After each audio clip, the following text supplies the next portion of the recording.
三星有好的硬件，为什么自己不用呢？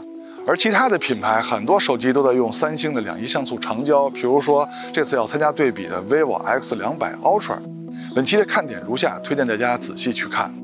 像现在荣耀啊、小米啊，还有包括 vivo 的 X200 Ultra 啊，他们都在用三星的2.1像素长焦。可是三星自己的旗舰 S25 Ultra 却用了一个5000万像素的5倍长焦，它自己为什么不用那颗2.1像素长焦呢？那本期就随着后面内容的展开，我们也慢慢聊聊这个话题。当然，我们的评测内容还是很丰富的啊，主摄啊、超广角啊、长焦、人像、微距、夜景啊，我们都会聊到。正好可以预告一下下期的内容啊。最近我们发现一台手机的主摄解析力还是非常厉害的，它可以和我们去年评出来的最佳主摄手机来进行一下对比。当然了，这个是下期的话题。那么接下来的环节呢，就是摄影环节了。那作为聊影像的节目，我们一直鼓励大家能参与到摄影中来。像现在手机的影像都是非常厉害的，厂家也都努力的把影像做好。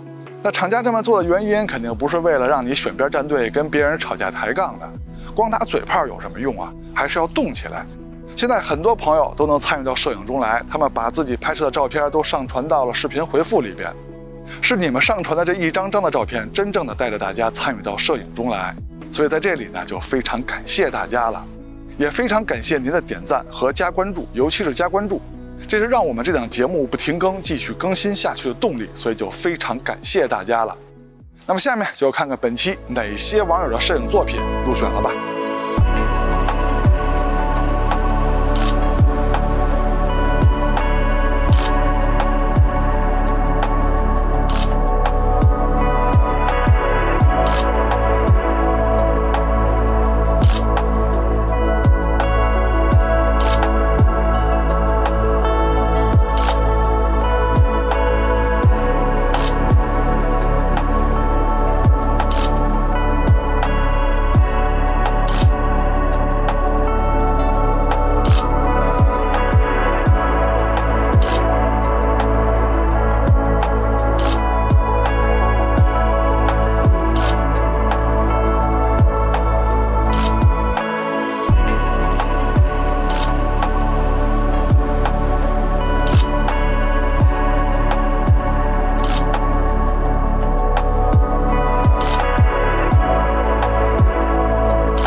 虽然器材分好坏，但是摄影不论器材，能成像的设备都能参与到摄影中来。欢迎收看 ZPH， 别忘了点赞和加关注，支持我们啊！那下面就来看看这两台设备的表现吧。三星的后摄4颗镜头，主摄超广角3倍的中焦5倍的长焦 ；vivo 的后摄3颗镜头，主摄超广角和一颗2.1像素的长焦镜头。当然，这2.1像素呢也是三星产的。简单的说一下拍摄界面吧。三星的拍摄界面给了6个焦段切换按钮，其中0.6倍、1倍、3倍、5倍都是光学焦段，那么2倍跟10倍呢都是数码变焦。在点击这些按钮的时候呢，上面还会给出30倍跟100倍的数码变焦选项啊。当然，这些数码变焦选项呢，我一般都不用，我还是比较看重光学焦段的。说一个我喜欢的功能吧，三星在录像的时候有一个变焦滑块，这个滑块呢，只要你轻轻的推，就可以慢慢的变焦。推的距离长一些呢，变焦的速度就会很快啊，这点还是不错的。vivo 的拍摄界面给了5个焦段切换按钮，在默认状态下呢，它是以等效焦段来标注这些按钮的，系统可以调成像现在这样的以倍率来标注啊。0.6倍是超广角， 1.5倍是主摄， 3.7倍是长焦， 7.4倍跟10倍都是数码变焦焦段。拍摄界面中有一个我喜欢的功能，就是人文相机街拍模式。这个模式之前也说过了，总之它是一个鼓励横屏拍摄的模式，是一个可以让你更沉浸的参与到摄影中来的模式，我个人还是比较喜欢的。两台手机的系统都升级到了最新正式版，那下面就看看它们每一颗镜头在不同环境下的表现吧。我们还是先从主摄开始聊，参数都列这儿了，就不挨个念了啊。但是这两台主摄最大的区别就是等效焦段的不同，也就是视角的不同，肯定不是什么像素不同这种小事儿啊。从实拍样片上看，两边最大的不同就是视角的不同，就是等效焦段的不同。vivo 那边是等效35毫米的光学主摄，三星这边呢是等效23毫米的传统手机主摄。那要直接这么对比呢，是非常扯的啊。那咱们还是把焦段放在一个焦段下对比。但是如果把 vivo 放在23、24焦段呢，它就是用超广角来数码变焦拍摄的了，就不是主摄拍的了。那么在解析力方面呢，就没有什么悬念了，确实是三星这边的解析力更强。那如果把焦段都放在35毫米这个焦段来对比呢，那三星虽然说那边也是主摄拍的，但是它就是数码变焦了。vivo 是原生的光学焦段。那么在解析力方面呢，也没有什么悬念啊，确实是 vivo 的更好。不过这个差距呢，确实比我想的小啊，三星那边做的确实不错。两台主摄都有高清模式，三星这边是2.1像素高清模式 ，vivo 那边是5000万像素模式。但是由于视角不同呢 ，vivo 这边拍的只是三星画面中心的一部分，也就是说它中心的景物拍的会更大。那这个时候三星的2.1像素能否升扛 vivo 的35毫米光学主摄的5000万像素吗？还真不能啊。老实说，三星主摄这2.1像素的解析力啊是越来越差。一开始的时候，它的成像是非常慢的，按下快门还要转圈圈。现在是按下快门就能成像啊，体验是越来越好了，解析力是越来越差了。那镜组的光学质量，也就是边角画质把控方面呢，这点没有悬念。虽然说三星这边做的也不错了，但是 vivo 那边做的更好。毕竟35毫米光学主摄，它天生就有更好的边角画质把控能力。看另一角的表现也是如此啊，这点没有办法。那再说超广角镜头，硬件参数都列这儿了，就不挨个念了。vivo 这边明显是更强的，感光器尺寸是大很多的。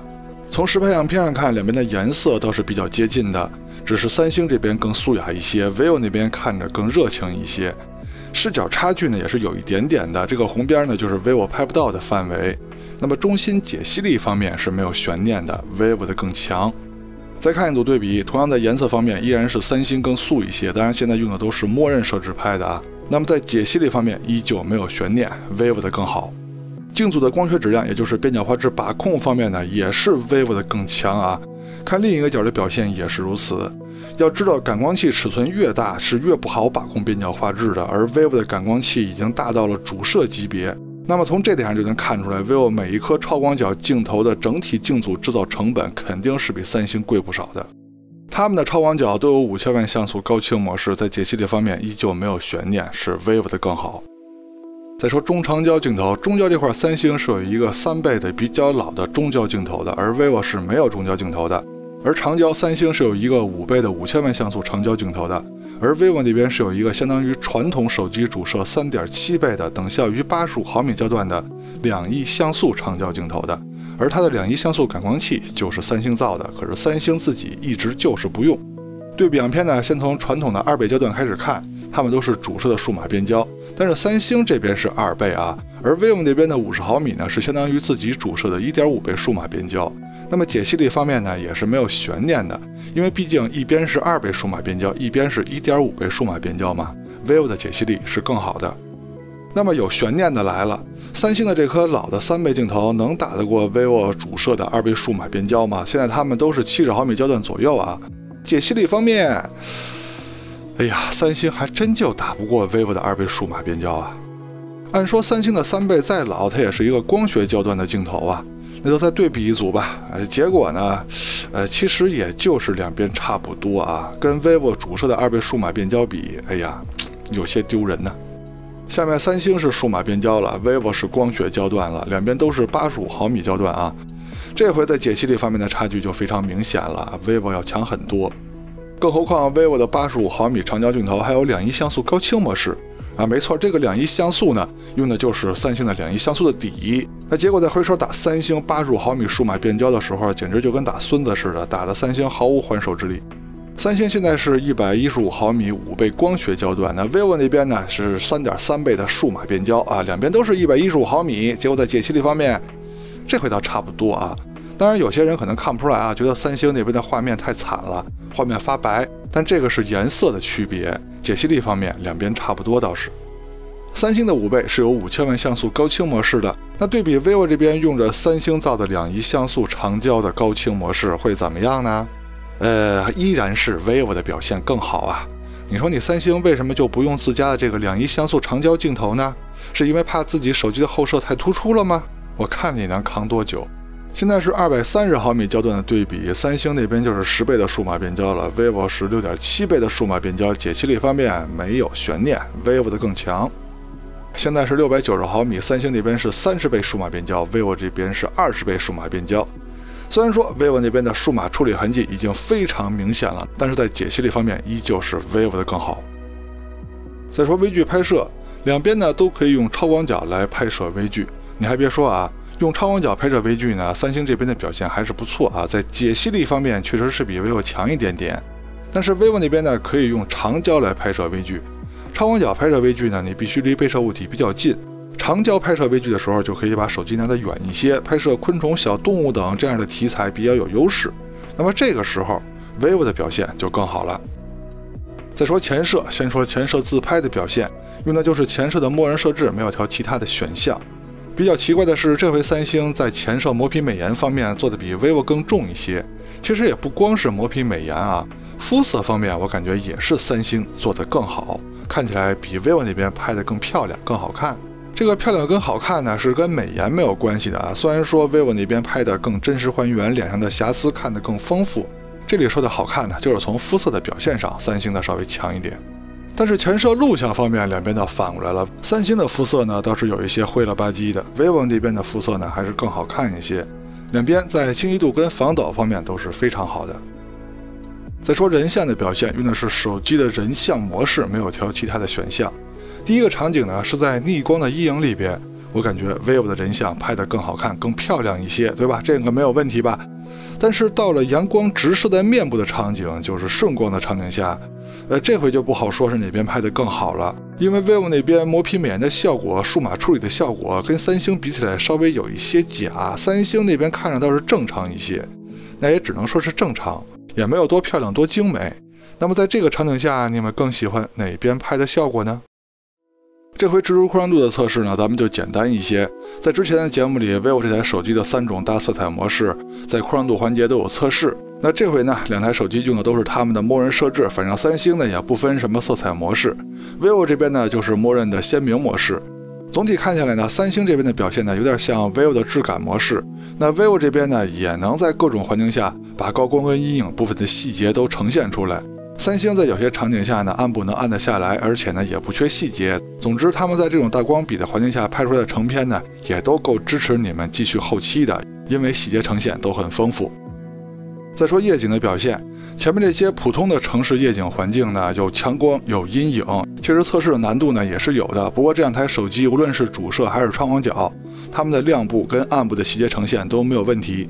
但是到了真正暗的地方呢，其实也不是真正暗，就是城市环境比较昏暗的场景，主摄的表现两边的细节呈现都还不错，但是超广角的细节呈现就没有办法了，就是 vivo 的细节呈现更强。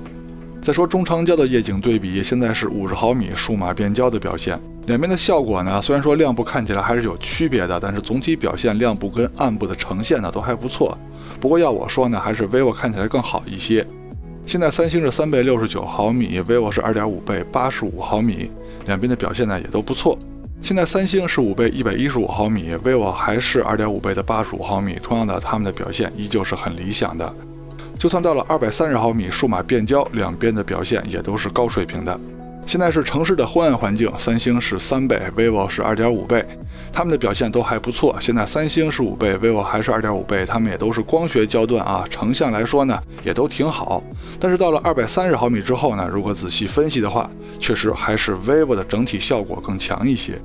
来到了极暗环境，就要打开夜景模式了，咱们看看厂家的软硬件配合怎么样。主摄的表现如果细分析的话，vivo 的更好啊，当然这可能得益于它35毫米光学主摄的原因。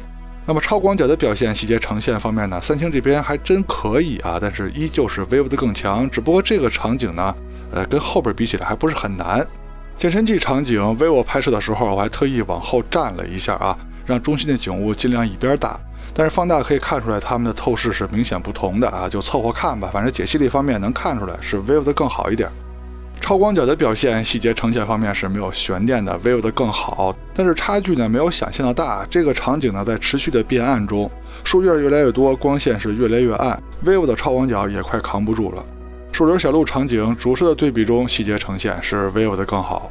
超广角的对比依然是没有悬念的，细节呈现肯定是 vivo 的强。最暗的场景祖传神树 Pro， 无论是主摄还是超广角，在细节呈现方面都是 vivo 的强。视频录制用的是手机的默认设置，也是最接近社交软件录制的效果。现在是主摄白天手持走路的表现，没有架子，没有稳定器。两边的防抖都非常优秀。三星这边无论是色彩还是实际的画面观感都是更柔和一些的。vivo 那边仔细看有点锐化。超广角的录像表现，从画面上看 vivo 也是稍微有些锐化的，而且从画面的整体观感上来说呢，也是三星这边看着更柔和。现在是50毫米焦段的对比，三星那边是2倍主摄的数码变焦， vivo 是1.5倍主摄的数码变焦。颜色方面你们更喜欢哪边呢？我还是喜欢三星这边看起来更柔和的效果啊。现在三星是3倍镜头， vivo 是85毫米的长焦镜头，它们都是光学焦段啊。两边在各自的焦段下都有比较好的录像效果，但是颜色方面你们更喜欢哪边呢？现在三星是5倍， vivo 还是那颗等效于三星的3.7倍85毫米的光学镜头，两边依旧都是光学焦段，录像的效果、防抖啊、清晰度两边都挺好，就是画面中呈现出来的氛围还有颜色的不同啊，就看你们的喜好吧。现在是230毫米的对比，三星是10倍， vivo 是6.7倍，它们都是数码变焦，在解析力方面两边依旧都有很好的表现。现在是两台手机录像最远的焦段，三星是20倍， vivo 是13.4倍，焦段也差不多。这个时候他们在解析力啊、清晰度方面的表现呢，也还说是类似吧，但是仔细看呢 vivo 的稍微强一点啊。现在是主摄在夜晚很暗的地方进行对比了，两边的表现呢都还不错啊，防抖跟清晰度做的都很好。现在是超广角的录像表现，这个就没有悬念了，细节呈现方面肯定是 vivo 的强。现在三星是3倍镜头， vivo 是等效于三星的3.7倍的85毫米镜头的对比。按说呢，它们都是光学焦段，但是我也不清楚三星那边是否启用了主摄的数码变焦，反正我也不在乎，我只看结果。vivo 的更强，强很多。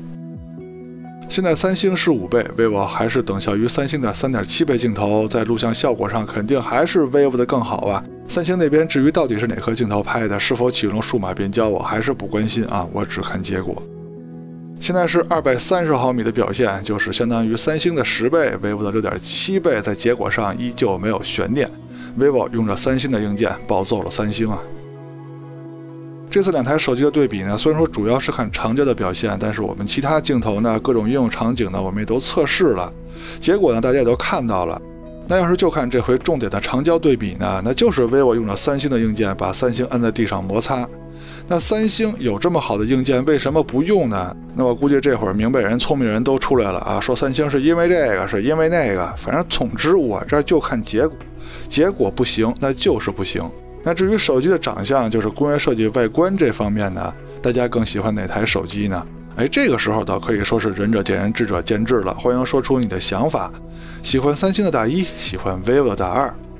OK， 到结尾了，看完前面的内容，希望在选择方面为您提供了帮助，也希望您能喜欢我们的节目，别忘了点赞和加关注支持我们。我们下期节目再见，拜拜。